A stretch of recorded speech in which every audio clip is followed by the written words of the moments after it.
ਕੀ ਇਸਮ ਸ਼ਰੀਫ ਤੁਹਾਡਾ? ਮਨੀਰ ਅਹਿਮਦ ਜੀ। ਤੇ ਆਪਣਾ 8115 ਪਿੰਡ ਦੀ ਰਿਹਾਇਸ਼ ਤੁਹਾਡੀ ਜੀ 8115 ਦੀ ਰਿਹਾਇਸ਼ ਤੇ ਪਿੱਛੇ ਹਿੰਦੁਸਤਾਨ ਚ ਕਿਹੜਾ ਪਿੰਡ ਸੀ ਆਪਣਾ? ਜੀ ਉਹ ਕਾਨੂੰਵਾਨ ਦੇ ਨਜ਼ਦੀਕ 2 ਮੀਲ ਕਾਨੂੰਵਾਨ ਦੇ ਨਜ਼ਦੀਕ। ਕਾਨੂੰਵਾਨ ਦੇ ਨਜ਼ਦੀਕ ਤੇ ਕਾਦੀਆਨ ਤੇ ਕਾਦੀਆਨ ਜਿਹੜੀ ਮਿਰਜ਼ੇ ਦੀ ਜੀ ਜੀ ਆਮਦੀਆਂ ਦੀ ਉੱਥੋਂ 5 ਮੀਲ ਸੀਗੇ। 5 ਮੀਲ ਸੀ। ਬਟਾਲਾ 12 ਮੀਲ ਸੀ। ਬਟਾਲਾ 12 ਮੀਲ ਸੀ। ਗੁਰਦਾਸਪੁਰ 12 ਮੀਲ ਉਹ ਸੀ। ਤੇ ਪਿੰਡ ਦਾ ਨਾਂ ਕੀ ਸੀ? ਪਿੰਡ ਦਾ ਨਾਂ ਸੀ ਕਿੜੀ ਸ਼ਾਹ ਮੁਹੰਮਦ ਦੀ ਪਠਾਣਾ ਵਾਲੀ ਕਿੜੀ ਸ਼ਾਹ ਮੁਹੰਮਦ ਦੀ ਪਠਾਣਾ ਵਾਲੀ। ਵਾਲੀ। ਅੱਛਾ ਅੱਛਾ। ਤੇ ਉੱਥੇ ਦੇ ਰਿਹਾਇਸ਼ ਸਾਡੀ ਸੀ ਤੇ ਮੇਰੀ ਉਮਰ ਉਹਦੇ 24-25 ਸਾਲ ਸੀਗੀ ਜੀ ਜੀ। ਸੰਨ 40 ਜੰਗ ਲੱਗਾ ਤੇ ਉਸ ਤੋਂ ਬਾਅਦ ਫਿਰ 45 ਚ ਫਿਰ ਐਡਮਿਟ ਹੋ ਕੇ ਅਮਰੀਕਾ ਨੇ ਉੱਥੇ ਜਪਾਨ 'ਚ ਤੇ ਫਿਰ ਉਸ ਤੋਂ ਬਾਅਦ ਫਿਰ ਸ਼ੁਰੂ ਹੋ ਗਈ ਤਰੀਕ ਸ਼ੁਰੂ ਹੋ ਗਈ ਵੀ ਪਾਕਿਸਤਾਨ ਦਾ। ਫਿਰ ਇਲਾਮਾ ਇਕਬਾਲ ਨੇ ਆਖਿਆ ਦੇਖਿਆ ਲੋਕਾਂ ਨੇ ਭੜਕਾਇਆ। ਇਲਾਮਾ ਇਕਬਾਲ ਨੇ ਭੜਕਾਇਆ ਲੋਕਾਂ ਨੂੰ? ਹਾਂ ਭੜਕਾਇਆ। ਵੀ ਰਸਾਲੇ ਲਿਖ ਦਿੱਤੇ, ਅਖਬਾਰਾਂ ਨੇ ਦੇ ਦਿੱਤਾ ਵੀ ਸਾਡਾ ਮੁਲਕ ਲਹਿਦਾ ਹੋਣਾ ਚਾਹੀਦਾ। ਤੇ ਉਹ ਠੀਕ ਕਹਿੰਦਾ ਸੀ ਜਾਂ? ਉਹ ਠੀਕ ਕਹਿੰਦਾ ਸੀ। ਅੱਛਾ। ਵੀ ਸਾਡਾ ਭਾਂਡਾ ਵੱਖਰਾ, ਦੀਨ ਵੱਖਰਾ, ਕੱਪੜਾ ਵੱਖਰਾ, ਰੋਟੀ ਵੱਖਰੀ, ਸਾਡਾ ਮੁਲਕ ਲਹਿਦਾ ਹੋਣਾ ਚਾਹੀਦਾ।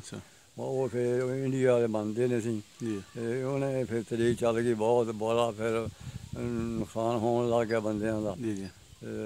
ਫਿਰ ਜੀ ਸੰਨ 47 ਚ ਐਲਾਨ ਹੋ ਗਿਆ ਵੀ ਪਾਕਿਸਤਾਨ ਲਹਿਦਾ ਬਣ ਗਿਆ। ਅੱਛਾ। ਤੁਸੀਂ ਉੱਥੇ ਤੁਹਾਡੇ ਪਿੰਡ ਸਾਰਾ ਜਿਹੜਾ ਸੀ ਉਹ ਮੁਸਲਮਾਨਾਂ ਦਾ ਕਿ? ਸਾਰਾ ਪਿੰਡ ਮੁਸਲਮਾਨ। ਇੱਕ ਘਰ ਸੀ ਲਵਾਰਾਂ ਦਾ। ਲਵਾਰਾਂ ਦਾ। ਅੱਛਾ ਅੱਛਾ। ਇੱਕ ਘਰ ਉਹ ਸਿੱਖ ਸੀ? ਉਹ ਸਿੱਖ ਸੀਗਾ। ਉਹੀ ਤੁਹਾਡੇ ਜਿਹੜੇ ਨਾਰਾਇਣ ਸਿੰਘ ਦੇ ਦੋਸਤ? ਉਹ ਸਾਡੇ ਪਿਓ ਉਹਨਾਂ ਦੇ ਭਰਾ ਬਣੇ ਸੀਗੇ, ਦੋਸਤ ਬਣੇ ਸੀ। ਤੇ ਆਪਸ ਵਿੱਚ ਤੁਹਾਡੇ ਤਾਲੁਕਾਤ ਕਿਵੇਂ ਸੀ ਸਿੱਖਾਂ ਨਾਲ? ਤਾਲੁਕਾਤ ਬੜੇ ਅੱਛੇ ਤਾਲੁਕਾਤ ਸੀਗੇ। ਜਦੋਂ ਅਸੀਂ ਜਾਂਦੇ ਸੀ ਉਹਨਾਂ ਦੇ ਘਰ ਸਾਨੂੰ ਉਹ ਦਾਣੇ ਭੁੰਨ ਕੇ ਦੇ ਦਿੰਦੇ, ਪੱਠੀਏ ਤੋਂ ਗੁੜ ਦੇ ਦਿੰਦੇ ਸੀ। ਰੋਟੀ ਤੇ ਨਹੀਂ ਖਾਂਦੇ ਅਸੀਂ ਉਹਨਾਂ ਦੇ ਘਰੋਂ। ਉਹ ਵੀ ਨਹੀਂ ਸੀ ਖਾਂਦੇ ਤੁਹਾਡੇ ਘਰੋਂ? ਉਹ ਖਾ ਲੈਂਦੇ ਸੀਗੇ। ਅੱਛਾ। ਤੁਸੀਂ ਨਹੀਂ ਖਾਂਦੇ? ਹਾਂ, ਮੁਸਲਮਾਨ ਨਹੀਂ ਖਾਂਦਾ। ਅੱਛਾ। ਤੇ ਅਸੀਂ ਨਹੀਂ ਖਾਂਦੇ। ਸਾਨੂੰ ਫਿਰ ਬੜੀ ਇੱਜ਼ਤ ਕਰਨੀ ਉਹਨਾਂ ਨੇ। ਉਹ ਸਾਡੇ ਯਾਰ ਦੋਸਤ। ਅੱਛਾ। ਤੇ ਕੋਈ ਸੁਣਾਓ ਕਿਵੇਂ ਤੁਹਾਨੂੰ ਪਤਾ ਲੱਗਾ ਉੱਥੋਂ ਸਫ਼ਰ ਕਿਵੇਂ ਸ਼ੁਰੂ ਕੀਤਾ ਵੀ ਪਾਕਿਸਤਾਨ ਹੁਣ ਚੱਲੀਏ ਇੱਥੇ? ਹੁਣ ਸੁਬਾਹ ਐਲਾਨ ਹੋ ਗਿਆ ਵੀ ਤੁਸੀਂ ਇਕੱਠੇ ਹੋ ਕਾਦੀਆਂ ਉੱਥੇ ਇਕੱਠੇ ਹੋ ਜਾਓ। ਕਾਦੀਆਨ? ਹਾਂ ਸਾਰੇ। ਉਹ ਸਾਰੇ ਚੱਕਾਂ ਵਾਲੇ ਪਰੇ, ਮੀਰਮਾ ਵਾਲੇ, ਦਸੂਏ ਵਾਲੇ। ਨਾਲ ਪਿੰਡ ਸੀ ਦਸੂਆ ਸੀ, ਮੀਰਮਾਲ ਸੀ। ਹਾਂ, ਜਾਗੋਵਾਲ ਸੀਗਾ। ਜਾਗੋਵਾਲ? ਜਾਗੋਵਾਲ ਹਾਂ ਜੀ। ਤੇ ਭੱਠੀਆਂ ਸੀਗੀ। ਭੱਠੀਆਂ। ਅੱਛਾ। ਘੂਕਲਾ ਸੀਗਾ ਪਰੇ। ਘੂਕਲਾ? ਉਹ ਸਾਰੇ ਪਿੰਡ ਇਕੱਠੇ ਹੋਏ। ਅੱਛਾ। ਤੇ ਪਹਿਲੇ ਜਿਹੜੇ ਸੀਗੇ ਬਿਆਸਾ ਦੇ ਨੇੜੇ ਨੇੜੇ ਉਹ ਸਾਰੇ ਦਰਿਆ ਬਿਆਸ ਦੇ ਨੇੜੇ ਸਾਰੇ ਸਾਡੇ ਕੋਲ ਆ ਗਏ। ਅੱਛਾ। ਤੇ ਫਿਰ 10-15 ਦਿਨ ਰਹੇ ਤੇ ਫਿਰ ਐਲਾਨ ਹੋਇਆ ਵੀ ਕਾਦੀਆਂ ਆ ਜਾਓ ਉੱਥੇ। ਅੱਛਾ। ਕਾਦੀਆਂ ਰਹੇ 8-9-10 ਦਿਨ। ਅੱਛਾ। ਤੇ ਫਿਰ ਸਾਰੀ ਦੁਨੀਆ ਇਕੱਠੀ ਹੋ ਗਈ ਉੱਥੇ। ਚੱਕ ਜਿਹੜੇ ਆਸੇ ਪਾਸੇ ਵਾਲੇ। ਸਹੀ ਹੈ। ਤੇ 6 ਮੀਲ ਦਾ ਕਾਫਲਾ ਲੰਮਾ ਬਣਿਆ। 6 ਮੀਲ ਦਾ? 6 ਮੀਲ ਲੰਬਾਈ। ਨਾਲ ਫੌਜ ਸੀ? ਨਾਲ ਫੌਜ ਥੋੜੇ ਸੀਗੇ। ਅੱਛਾ। ਫੌਜੀ ਪਤਾ ਨਹੀਂ ਕਿੱਥੋਂ ਦੇ ਸੀਗੇ। ਉਹ ਥੋੜੇ ਸੀਗੇ ਤੇ ਇਸ ਵਾਸਤੇ ਫਿਰ ਸਿੱਖਾਂ ਨੇ ਉੱਥੇ ਹਮਲਾ ਕਰ ਦਿੱਤਾ। ਲੜਕੀਆਂ ਖਿੱਚ ਕੇ ਲੈ ਗਏ ਤੇ ਜ਼ਬਰਦਸਤੀ ਬੰਦੇ ਕਾਫੀ ਮਾਰੇ ਉਹਨਾਂ ਨੇ। ਮਾਰ ਕੇ ਤੇ ਬਾਅਦ ਫਿਰ ਸਾਨੂੰ ਫਿਰ ਉਹਨਾਂ ਨੇ ਘੋੜੀ ਭਜਾਈ ਭੇਜੀ ਫੌਜੀਆਂ ਨੇ। ਲੰਬੇ ਪੈ ਜਾਓ, ਬੈਠ ਜਾਓ। ਫਿਰ ਉਹਨਾਂ ਨੇ ਫਾਇਰਿੰਗ ਸ਼ੁਰੂ ਕੀਤੀ ਤੇ ਫਿਰ ਸਿੱਖ ਭੱਜ ਗਏ। ਫਿਰ ਸਾਨੂੰ ਟੋਲ ਲਿਆ ਤੇ ਲਿਆ ਕੇ ਬਟਾਲੇ ਲਿਆ ਕੇ ਲਾਤਾ। ਬਟਾਲੇ ਲਾ ਦਿੱਤਾ? ਬਟਾਲਾ ਜਿਹੜਾ ਮਸ਼ਹੂਰ ਸ਼ਹਿਰ ਆ। ਬਟਾਲਾ ਜੀ? ਹਾਂ ਬਟਾਲਾ। ਲੋਹਾ ਸਮਾਨ ਬਣਦਾ। ਹਾਂ ਬਟਾਲਾ ਦੇ ਗਾਡਰ ਟੀਅਰ ਬੜੇ ਮਸ਼ਹੂਰ ਹੈ। ਮਸ਼ਹੂਰ ਆ ਬਟਾਲਾ ਸਟੀਲ। ਬੀਕੋ ਕੰਪਨੀ ਜਿਹੜੀ ਹੁੰਦੀ ਜੀ ਜੀ। ਤੇ ਬੀਕੋ ਕੰਪਨੀ ਬਟਾਲੇ ਦੀ ਨਾ? ਜੀ ਜੀ। ਉੱਥੇ ਫਿਰ ਅਸੀਂ ਰਾਤ ਰਹੇ ਤੇ ਦਿਨੇ ਫਿਰ ਸਾਨੂੰ ਉਹਨਾਂ ਨੇ ਟੋਲ ਲਿਆ। ਅੱਛਾ। ਤੇ ਫਿਰ ਕੋਈ ਨਹੀਂ ਨੇੜੇ ਸਿੱਖ ਆਇਆ।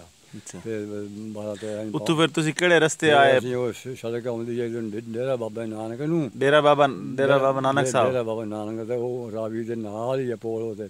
ਨਾਰੋਵਾਲ ਜ਼ਿਲ੍ਹੇ ਦੇ ਵਿੱਚ? ਹਾਂਜੀ। ਅੱਗਾ ਜੱਸੜ ਆ ਗਏ। ਜੱਸੜ ਤੇ ਨਾਲ ਤਹਿਸੀਲ ਸ਼ਹਿਰਗੜ੍ਹ ਲੱਗਦੀ ਹੈ ਪਠਾਨਕੋਟ। ਸ਼ਕਰਗੜ੍ਹ? ਹਾਂ ਪੰਜਾਬ ਪਾਕਿਸਤਾਨ ਦੀ? ਹਾਂ ਪਾਕਿਸਤਾਨ ਦੀ ਤਹਿਸੀਲ ਹੈ। ਗੁਰਦਾਸਪੁਰ ਦੀ ਸੀ ਤੇ ਆ ਗਈ ਪਾਕਿਸਤਾਨ ਦੇ ਵਿੱਚ। ਫਿਰ ਸ਼ਕਰਗੜ੍ਹ ਚਲੀ ਗਈ? ਹਾਂਜੀ। ਉੱਥੇ ਫਿਰ ਉਹ ਜੱਸੜੀ ਆਣ ਕੇ ਤੇ ਅਸੀਂ ਬਾਰਡਰ ਪਾਸ ਕਰ ਦਿੱਤਾ। ਫੌਜੀ ਅਸੀਂ ਆਸੇ ਪਾਸੇ ਵੇਖੇ ਛੋਟੇ ਸੀਗੇ 3-3 ਫੁੱਟ ਦੇ ਬੰਦੇ। ਜੀ ਜੀ। ਤੇ ਰਫਲਾਂ ਲੰਮੀਆਂ ਸੀ ਜਿੰਨਾ ਉਹ ਲੰਮੇ ਸੀ ਉਨੇ ਰਫਲਾਂ ਲੰਮੀਆਂ ਸੀ। ਅੱਛਾ।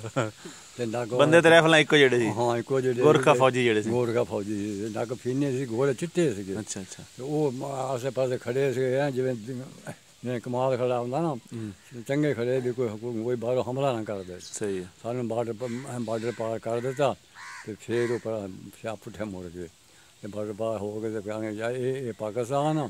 ਇਹਦੇ ਆਸੇ ਪਾਸੇ ਧਿਆਨ ਮਾਰਿਆ ਦਰਿਆ ਦੇ ਵਿੱਚ ਤੇ ਪਾਣੀ ਥੱਲੇ ਲੈ ਗਿਆ ਸੀ ਤੇ ਲਾਸ਼ਾਂ ਬੜੀਆਂ ਪਈਆਂ ਫੁੱਲੀਆਂ ਮੋਟੀਆਂ। ਅੱਛਾ, ਬੜੀਆਂ ਲਾਸ਼ਾਂ ਬਾਹਰ ਕੰਢੇ ਨਾਲ ਲੱਗੀਆਂ ਸੀ ਰਾਵੀ ਦੇ ਵਿੱਚ। ਹਾਂ ਰਾਵੀ ਦੇ ਵਿੱਚ।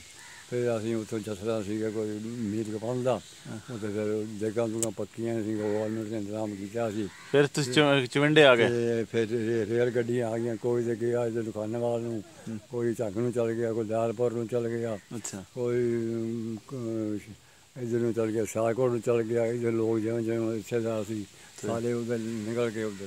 ਤੇ ਅਸੀਂ ਸਾਡੇ ਰਿਸ਼ਤੇਦਾਰ ਇੱਧਰ ਸੀਗੇ ਚਵਿੰਡੇਵਾਲ, ਸਹੀ ਤੇ ਸਾਡੇ ਨਾਨਕੇ ਉੱਥੇ ਰਹਿੰਦੇ। ਤੇ ਉਦੋਂ ਅਸੀਂ ਉੱਧਰ ਨੂੰ ਆ ਗਏ ਤੇ ਫਿਰ ਚਵਿੰਡੇ ਆ ਗਏ ਜਿੱਥੇ ਸਾਨੂੰ 65 ਚ ਘਸਮਾਨ ਦੀ ਲੜਾਈ ਹੋਈ। ਤੇ ਉੱਥੇ ਆ ਕੇ ਸਾਨੂੰ ਜ਼ਮੀਨ ਮਿਲ ਗਈ, ਮਾਲ ਡੰਗਰ ਮਿਲ ਗਿਆ। ਫਿਰ ਤੁਸੀਂ ਚਵਿੰਡੇ ਚ ਖਾਨੇਵਾਲ ਕਦੋਂ ਆਏ? ਫਿਰ ਖਾਨੇਵਾਲ ਫਿਰ ਅਸੀਂ ਕੋਈ 2 ਸਾਲ ਬਾਅਦ ਫਿਰ ਆਏ 49-50 ਦੇ ਵਿੱਚ। ਹਾਂ ਜੀ 49-50 ਦੇ ਫਿਰ ਅਸੀਂ ਖਾਨੇਵਾਲ ਪੀਰੋਵਾਲ ਆ ਗਏ। ਪੀਰੋਵਾਲ ਜ਼ਿਲ੍ਹਾ ਖਾਨੇਵਾਲ। ਹਾਂ ਪੀਰੋਵਾਲ ਆ ਗਏ ਜ਼ਿਲ੍ਹਾ ਖਾਨੇਵਾਲ। ਉਦੋਂ ਤਹਿਸੀਲ ਹੁੰਦੀ ਖਾਨੇਵਾਲ ਜੀ, ਸਹੀ। ਜਿਹੜਾ ਬਾਅਦ ਚ ਬਣਿਆ ਜ਼ਿਲ੍ਹਾ ਮੁਲਤਾਨ ਹੋਣਾ। ਹਾਂ ਜੀ ਜ਼ਿਲ੍ਹਾ ਮੁਲਤਾਨ ਸੀ, ਸਹੀ। ਫਿਰ ਪੀਰੋਵਾਲ ਤੋਂ ਫਿਰ ਉੱਥੋਂ ਅਸੀਂ ਇੱਥੇ ਸਾਨੂੰ ਜ਼ਮੀਨ ਮਿਲ ਗਈ, ਉੱਥੇ ਹੀ ਮਿਲ ਗਈ ਪੀਰੋਵਾਲ ਦਾ, ਇੱਥੇ ਹੀ ਮਿਲ ਗਈ। ਫਿਰ ਇੱਥੇ ਮੈਂ ਆ ਗਿਆ, ਕੋਈ ਭਰਾ ਉੱਥੇ ਰਹਿਣ ਲੱਗ ਗਏ, ਮੈਂ ਇੱਥੇ ਆ ਗਿਆ। ਸਹੀ। ਹਾਂ ਜੀ। ਤੇ ਕਿੰਨੇ ਭਾਈ ਸੀ ਤੁਸੀਂ? ਅਸੀਂ 3 ਭਾਈ ਸੀ। ਤਿੰਨੋਂ ਹੀ ਨਾ ਇਕੱਠੇ ਹੀ ਆਏ? ਹਾਂ ਜੀ ਇਕੱਠੇ। ਅੱਛਾ, ਉੱਥੇ ਕੋਈ ਤੁਹਾਡੇ ਬੇਲੀ ਸੰਗੀ ਯਾਦ ਆਉਣ ਤੁਹਾਨੂੰ ਕੋਈ? ਉੱਥੇ ਬਸ ਉਹੋ ਹੀ ਮੈਨੂੰ ਯਾਦ ਆ ਹੁਣ ਵੀ ਮੈਂ ਚਾਚਾ ਕਹਿੰਦਾ ਹੁੰਦਾ ਸੀਗਾ ਸਾਡੇ ਵੀ ਉਹਦਾ ਭਰਾ ਬਣੇ ਸਿੱਖ। ਤੁਹਾਡੇ ਵਾਲੇ ਸਾਹਿਬ ਦਾ ਕੀ ਨਾਂ ਸੀ? ਅਬਦੁਲ ਕਰੀਮ। ਅਬਦੁਲ ਕਰੀਮ ਸਾਹਿਬ ਵਾਲੇ ਸਾਹਿਬ? ਹਾਂ ਯਾਰ ਅਬਦੁਲ ਕਰੀਮ। ਅਬਦੁਲ ਕਰੀਮ ਰਾਈ ਸੀ? ਰਾਈ ਜੀ। ਉਹਦੇ ਭਰਾ ਬਣੇ ਸੀ ਨਰੈਣ ਸਿੰਘ। ਨਰੈਣ ਸਿੰਘ ਤੇ ਨਰੈਣ ਸਿੰਘ ਤੇ ਮੱਗਰ ਸਿੰਘ। ਮੱਗਰ ਸਿੰਘ ਫੌਜ ਚੋਂ ਆਇਆ ਸੀ। ਮੱਗਰ ਸਿੰਘ ਫੌਜ ਚ ਹੋਇਆ ਸੀ? ਇਹ ਤੁਹਾਡੇ ਕੀੜੀ ਸ਼ਾਹ ਮਾਮਾ ਦੇ ਸਨ ਪਿੰਡ ਦੇ? ਹਾਂ ਨਹੀਂ, ਪਿੰਡ ਨਾਲ ਹੀ ਪਿੰਡ ਸੀਗਾ 2 ਮਰਬੇ ਤੇ। ਕਿਹੜਾ? ਰਘੂਵਾਲ ਪਿੰਡ। ਰਘੂਵਾਲ। ਹਾਂ ਰਘੂਵਾਲ। ਤੇ ਉਹ ਪਿੰਡ ਦੇ ਰਹਿਣ ਵਾਲੇ ਤੇ ਉਹ ਸਾਡੇ ਜਾਣੂ ਸੀ, ਰੋਜ਼ਾਨਾ ਆਉਂਦੇ ਜੀ, ਮਿਲਦੇ ਚੱਲਦੇ ਸੀਗੇ। ਆਪਸ ਵਿੱਚ ਤਲਕ ਠੀਕ ਸੀ ਹਿੰਦੂਆਂ ਮੁਸਲਮਾਨਾਂ ਦਾ? ਬਿਲਕੁਲ ਤਲਕ ਠੀਕ ਸੀ। ਤੇ ਜਿਹੜੇ ਫਿਰ ਲੜਾਈ ਕਰਦੇ ਰਹੇ ਕੌਣ ਸੀ? ਇਹ ਵਿਚਾਲੇ ਕੋਲ ਆ ਕੇ ਲੜਾਈ ਕਰਦੇ ਰਹੇ। ਅੱਛਾ। ਇਹ ਹੋਰ ਸੀਗੇ, ਇਹ ਅਸੀਂ ਨਹੀਂ ਜਾਣਦੇ। ਹੈ ਸਿੱਖ ਸੀ। ਉੱਥੇ ਸਕੂਲ ਕਿਹੜਾ ਸੀ ਤੁਹਾਡੇ ਨੇੜੇ? ਸਾਡੇ ਸਕੂਲ ਪ੍ਰਾਇਮਰੀ ਸਕੂਲ ਸੀਗਾ ਉਹ। ਪ੍ਰਾਇਮਰੀ? ਮਾਸਟਰ ਸੀਗਾ ਮੁਨਸ਼ੀ ਫਜ਼ਲ ਸੀ ਉਹਦਾ ਨਾਮ। ਮੁਨਸ਼ੀ ਫਜ਼ਲ ਮਾਸਟਰ ਸੀ? ਮਾਸਟਰ ਸੀਗਾ ਤੇ ਉਹਦਾ ਮੇਰਾ ਨਾਮ ਬਸ਼ੀਰ, ਉਹ ਮੇਰਾ ਬੇਲੀ ਸੀ, ਉਹਦਾ ਨਾਮ ਬਸ਼ੀਰ ਸੀਗਾ। ਅੱਛਾ ਮਾਸਟਰ। ਤੇ ਉਸ ਤੇ ਤੁਸੀਂ ਚੰਗੇ ਭਲੇ ਜਵਾਨ ਹੋਣੇ ਉਸ ਵਕਤ? 25 ਸਾਲ ਬੜੀ ਉਮਰ ਨਹੀਂ ਹੈ? ਉਹ ਮੇਰੀ 24 ਸਾਲ ਉਮਰ ਸੀਗੀ ਤੋਂ ਨਿਕਲੇ। ਅੱਛਾ। ਤੇ ਕੋਈ ਆਪਣਾ ਕੋਈ ਉੱਥੇ ਹੋਰ ਕੋਈ ਗੱਲ ਉੱਥੇ ਯਾਦ ਆਉਂਦੀ ਹੋਵੇ, ਕੋਈ ਅਵਾਰਡ ਗਵਾਰਡ? ਪਿੰਡ ਕਿਹੜਾ ਕਿਹੜਾ ਸੀ ਨਾਲ ਨਾਲ? ਪਿੰਡ ਰਾਧੂਪੁਰਾ ਸੀਗਾ। ਰਾਧੂਪੁਰਾ ਤੇ ਚੱਕ ਸੀਗਾ, ਰੌਲਾਂ ਦੀ ਕੋਟਲੀ। ਰੌਲਾਂ ਦੀ ਕੋਟਲੀ? ਰੌਲ ਹੁੰਦੇ ਆ ਜੀ, ਆ ਮਗਰ ਪਿੰਡ ਵਾਲੇ ਜੀ। ਸਹੀ। ਕੋਟਲੀ। ਸਹੀ। ਜਾਗੋਵਾਲ ਭੱਠੀਆਂ ਸਹੀ। ਹੋਰ ਸੀਗਾ ਗੂਕਲਾ। ਨਹੀਂ ਉਹ ਗੋਕਲੀ। ਅੱਛਾ। ਤੇ ਤੁਸੀਂ ਤਾਂ ਅੰਗਰੇਜ਼ ਦੀ ਗਵਰਨਮੈਂਟ ਹੀ ਵੇਖੀ ਹੋਣੀ ਹੈ? ਅੰਗਰੇਜ਼ੀ ਹਕੂਮਤ ਚੰਗੀ ਸੀ ਕਿ ਸਾਡੀ ਚੰਗੀ ਸੀ? ਅੰਗਰੇਜ਼ਾਂ ਚੰਗੀ ਸੀ। ਉਹ ਕੀ ਕਰਦੇ ਸੀ? ਉਹ ਯਾਨੀ ਉੱਥੇ ਰਿਸ਼ਵਤ ਨਹੀਂ ਖਾਣ ਦਿੰਦੇ, ਝੂਠ ਨਹੀਂ ਬੋਲਣ ਦਿੰਦੇ, ਤੇ ਖੂਨ ਦਾ ਬਦਲਾ ਖੂਨ ਹੋ ਜਾਂਦਾ ਸੀਗਾ। ਜਿਹੜਾ ਚੋਰੀ ਕਰੇ ਉਹਨੂੰ ਬੜੀ ਸਜ਼ਾ ਦਿੰਦੇ ਸੀਗੇ। ਅੱਛਾ। ਰਿਸ਼ਵਤ ਤਾਂ ਹੈ ਹੀ ਨਹੀਂ ਸੀ ਨਾ। ਲੋਕ ਸੌਖੇ ਸੀ ਉਦੋਂ? ਲੋਕ ਸੌਖੇ ਸੀ, ਜਿੱਥੇ ਮਾਰੀ ਡੰਗਰ ਬੱਝੇ ਜਾਣ, ਕੋਈ ਚੋਰੀ ਨਹੀਂ ਖੋਲਦਾ, ਕੋਈ ਚੋਰੀ ਨਹੀਂ ਕਰਦਾ, ਕੋਈ ਡਾਕਾ ਨਹੀਂ ਮਾਰਦਾ। ਲੋਕ ਤਾਂ ਕਹਿੰਦੇ ਨੇ ਸਾਡੇ ਚੰਗੇ ਸੀ ਅੰਗਰੇਜ਼। ਉਹ ਜੀ ਸੋਨਾ ਪਾ ਕੇ ਸੇਲ ਕਿਲੋ ਸੋਨਾ ਨੇ ਟੂਮਾ ਪਾ ਕੇ ਔਰਤ ਤੁਰ ਪਏ, ਕਿਸੇ ਦੀ ਤਾਕਤ ਨਹੀਂ ਵੀ ਲੱਗ ਗਈ ਉਹਨੂੰ ਖੋਲੇ ਕੋਲ। ਹੁਣ 500 ਰੁਪਏ ਲਾ ਕੇ ਟੁਰਦਾ, ਉੱਥੇ ਖੋਲਣਗੇ ਜਾ ਕੇ। ਸਹੀ ਹੈ। ਤੇ ਕੋਈ ਇਹਨਾਂ ਜੋ ਵੇਖਿਆ ਸੀ ਇਕਬਾਲ ਨੂੰ, ਜਨਾਰ ਨੂੰ, ਗਾਂਧੀ ਨੂੰ, ਨਹਿਰੂ, ਕੋਈ ਤੁਸੀਂ ਵੇਖਿਆ ਸੀ ਕੋਈ? ਨਹੀਂ, ਅਸੀਂ ਤਾਉਲਾ ਜਾਨੀਆਂ ਇਲੈਕਸ਼ਨ ਤੇ ਖੜਾ ਹੋਇਆ ਸੀਗਾ। ਇਹ ਤਾਉਲਾ ਜਾਨੀਆਂ ਮਸ਼ਹੂਰ ਇੱਥੇ ਹੁੰਦਾ ਸੀ ਲਾਈ, ਉਧਰ ਖੜਾ ਹੋਇਆ ਸੀ? ਹਾਂ ਨਹੀਂ, ਉਹ ਨਾਲ ਤੁਰਦਾ ਫਿਰਦਾ ਹੁੰਦਾ ਸੀ ਤੇ ਕਾਹਦੇ ਆਉਂਦਾ ਸੀ, ਆਪਣੀ ਅੱਖਾਂ ਨਾਲ ਨਹੀਂ ਵੇਖਿਆ। ਉਹ ਤਾਉਲਾ ਸ਼ਾਹ ਬੁਖਾਰੀ ਤਾਂ ਨਹੀਂ ਸੀ? ਹਾਂ ਜੀ, ਤਾਉਲਾ ਬੁਖਾਰੀ ਨਹੀਂ, ਤਾਉਲਾ ਜਾਨੀਆਂ। ਅੱਛਾ ਅੱਛਾ। ਹਾਂ ਤਾਉਲਾ ਸੀ। ਤੇ ਹੋਰ ਸੀਗੇ ਲੀਡਰ ਸੀਗੇ ਜਿਹੜੇ ਕਾਰਾਂ ਤੇ ਗਏ ਸਾਡੇ ਕੋਲ, ਵੀ ਤੁਸੀਂ ਵੋਟਾਂ ਹੁਣ ਮੁਸਲਿਮ ਲੀਗ ਨੂੰ ਵੋਟਾਂ ਦੇਣੀਆਂ ਤੇ ਕਾਂਗਰਸ ਨੂੰ ਨਹੀਂ ਦੇਣੀਆਂ। ਅੱਛਾ। ਤੇ ਸਾਡਾ ਪਾਕਿਸਤਾਨ ਬਣੇਗਾ, ਅਲੱਗਾ ਬਣ ਜਾਏਗਾ ਤੇ ਉੱਥੇ ਲਾ ਇਲਾਹਾ ਦਾ ਕਾਨੂੰਨ ਚੱਲੇਗਾ। ਫਿਰ ਚੱਲਿਆ ਕਾਨੂੰਨ? ਨਾ ਜੀ, ਕਾਨੂੰਨ ਕੋਈ ਨਹੀਂ ਚੱਲਿਆ। ਅੱਛਾ। ਤੇ ਇਹ ਜਿਹੜਾ ਜਨਾਬ ਗਾਂਧੀ ਨਹਿਰੂ ਤੁਸੀਂ ਨਹੀਂ ਵੇਖੇ ਸੀ? ਨਹੀਂ, ਅਸੀਂ ਨਹੀਂ ਵੇਖਿਆ ਉਹ ਕੰਮ ਬਸ। ਤੇ ਉੱਥੇ ਸੌਖੇ ਸੋ ਜਾਂ ਇੱਥੇ ਆ ਕੇ ਉੱਥੇ ਸੌਖੇ ਸੀ, ਉਹ ਕੰਮ ਠੀਕ ਸੀ? ਹਾਂ ਕੰਮ ਸੀ, ਬੜੀ ਆਜ਼ਾਦੀ ਸੀਗੀ। ਅੱਛਾ। ਇੱਥੇ ਆ ਕੇ ਬਹੁਤ ਫਿਰ ਖੇਡਾਂ ਕੀ ਖੇਡਦੇ ਹੁੰਦੇ ਸੀ? ਕਬੱਡੀਆਂ ਖੇਡਦੇ ਹੁੰਦੇ ਸੀਗੇ, ਕੁਸ਼ਤੀਆਂ ਕਰਦੇ ਹੁੰਦੇ ਸੀ। ਕ੍ਰਿਕਟ ਤਾਂ ਨਹੀਂ ਹੁੰਦੀ ਹੋਣੀ ਇਸ ਵੇਲੇ? ਨਹੀਂ, ਕ੍ਰਿਕਟ ਕੋਈ ਨਹੀਂ ਹੁੰਦੀ। ਹਾਕੀ ਹੁੰਦੀ ਸੀਗੀ, ਜਿਹੜੇ ਗੇਂਦਾਂ ਮਾਰਨੀਆਂ ਤੇ ਉਹਨੂੰ ਮਾਰਨਾ, ਠੋਕਰ ਮਾਰਨੀ, ਹਾਕੀਆਂ ਫੁਕੀਆਂ ਨੇ। ਹੋਰ ਕੀ ਬਚਪਨ ਖੇਡਾਂ ਕੇ ਲਾਟੂ ਸ਼ਾਟੂ? ਨਾ, ਲਾਟੂ ਸ਼ਾਟੂ ਕੋਈ ਨਹੀਂ ਤੇ ਹੋਰ ਕੋਈ ਖੇਡ ਨਹੀਂ, ਬਸ ਕੁਸ਼ਤੀ ਦੀ ਕੌਡੀ। ਮੇਲੇ ਹੋਣੇ, ਮੇਲਿਆਂ ਦੀ ਕੁਸ਼ਤੀਆਂ ਹੋਣੀਆਂ, ਮੇਲੇ ਹੁੰਦੇ ਸੀ। ਤੇ ਗਾਣੇ ਸ਼ਾਣੇ ਵੀ ਸੁਣਦੇ ਹੁੰਦੇ ਸੋ? ਗਾਣੇ ਘੱਟ ਸੁਣਦੇ। ਕੌਣ ਉਸ ਵੇਲੇ ਗਵਈਆ ਕੋਈ ਯਾਦ ਹੈ ਸੋਏ ਦਾ ਮਸ਼ਹੂਰ?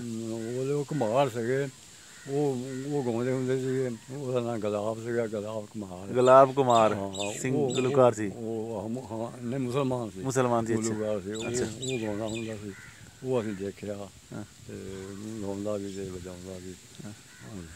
ਜਲੰਧਰ ਵੀ ਨਕੋਦਰ ਸੁਣਿਆ ਸੀ ਜਗ੍ਹਾ? ਨਕੋਦਰ ਕੀ ਜਗ੍ਹਾ? ਦੂਰ ਆ, ਹੱਥੋਂ 30 35 40। ਨਕੋਦਰ? ਹਾਂ ਜੀ, ਨਕੋਦਰ। ਇਹ ਜ਼ਿਲ੍ਹੇ ਜਲੰਧਰ ਦੇ ਸੀਗੇ ਜੀ। ਹਾਂ, ਨਕੋਦਰ ਵਗੈਰਾ? ਹਾਂ, ਨਕੋਦਰ ਵਗੈਰਾ। ਅੱਛਾ, ਨਕੋਦਰ ਜ਼ਿਲ੍ਹੇ ਜਲੰਧਰ। ਸਹੀ ਸਹੀ। ਤੇ ਤੁਸੀਂ ਕੋਈ ਆਪਣਾ ਸ਼ੇਰ ਹੀ ਸੁਣਾਉਣਾ ਚਾਹ ਰਹੇ ਸੋ, ਕੋਈ ਪੰਜਾਬੀ ਦੇ? ਸਾਹਮਣੇ ਜੀ, ਸਦਾ ਨਾ ਬਾਗੀ ਬੁਲਬੁਲ ਬੋਲੇ ਤੇ ਸਦਾ ਨਾ ਬਾਗ ਬਹਾਰਾਂ, ਸਦਾ ਨਾ ਮਾਪੇ ਹੁਸਨ ਜਵਾਨੀ ਤੇ ਸਦਾ ਨਾ ਸੋਹਬਤ ਯਾਰਾਂ, ਐਸ਼ ਜਹਾਨੀ ਮੌਜ ਜਵਾਨੀ ਤੇ ਰਹਿਣੀ ਨਹੀਂ ਨਿਸ਼ਾਨ, ਆਮਿਦ ਵਕਤ ਬਹਾਂਦਾ ਜਾਂਦਾ ਤੇ ਹੁਕਮ ਹੋਇਆ ਸੁਬਹਾਨ, ਥੋੜੇ ਰੋਜ਼ ਹਯਾਤੀ ਮੇਲਾ ਤੇ ਲੰਮੀ ਬਾਦ ਨਾ ਕਾਈ, ਫਿਰ ਕਿਸੇ ਦਿਨ ਸਿਰ ਪਰ ਹਾਜ਼ਰ ਖੜੀ ਤਿਆਰ ਜੁਦਾਈ, ਸ਼ਿਰਕ ਜਿਹਾ ਹੋਰ ਜ਼ੁਲਮ ਨਾ ਕੋਈ ਤੇ ਹੁਕਮ ਕਰਾਨੋ ਆਇਆ, ਤੋਬਾ ਜਿਹਾ ਇਲਾਜ ਨਾ ਕੋਈ ਤੇ ਪਾਕ ਨਬੀ ਫਰਮਾਇਆ, ਇੱਕੋ ਮਾਲਕ ਬਖਸ਼ਣ ਹਾਰਾ ਤੇ ਲੱਖ ਹਜ਼ਾਰਾਂ ਆਸੀ, ਜਬ ਤੱਕ ਆਸੀ ਦਿਲੋਂ ਨਾ ਹੋਵੇ ਤੇ ਨਹੀਂ ਉਮੀਦ ਖਲਾਸੀ, ਸਖਤ ਜ਼ਮੀਨ ਹਾਲ ਵਾਹਣ ਵਾਲੇ ਤੇ ਦੇਖਣ ਸੌ ਅੱਖਾਂ, ਕਾਗਜ਼ ਤੇ ਜੋ ਕਲਮ ਚਲਾਵਣ ਖਾਵਣ ਧਰਮ ਠਿਆਈਆਂ, ਛੋੜ ਹਕੀਕਤ ਅਬਦੁਲ ਸਾਰਾ ਤੇ ਨਾ ਕਰ ਤੂਲ ਕਹਾਂ, ਸਾਬਤ ਕਦਮ ਰਸੂਲਾਂ ਜੱਲੀ ਤੇ ਜੋ ਤਕਦੀਰ ਰਬਾਨ। ਬਹੁਤ ਸ਼ੁਕਰੀਆ ਬਜ਼ੁਰਗ, ਅੱਲਾਹ ਤਾਲਾ ਤੁਹਾਨੂੰ ਸਿਹਤ ਦੇਵੇ, ਜ਼ਿੰਦਗੀ ਦੇ ਲੰਬੀ।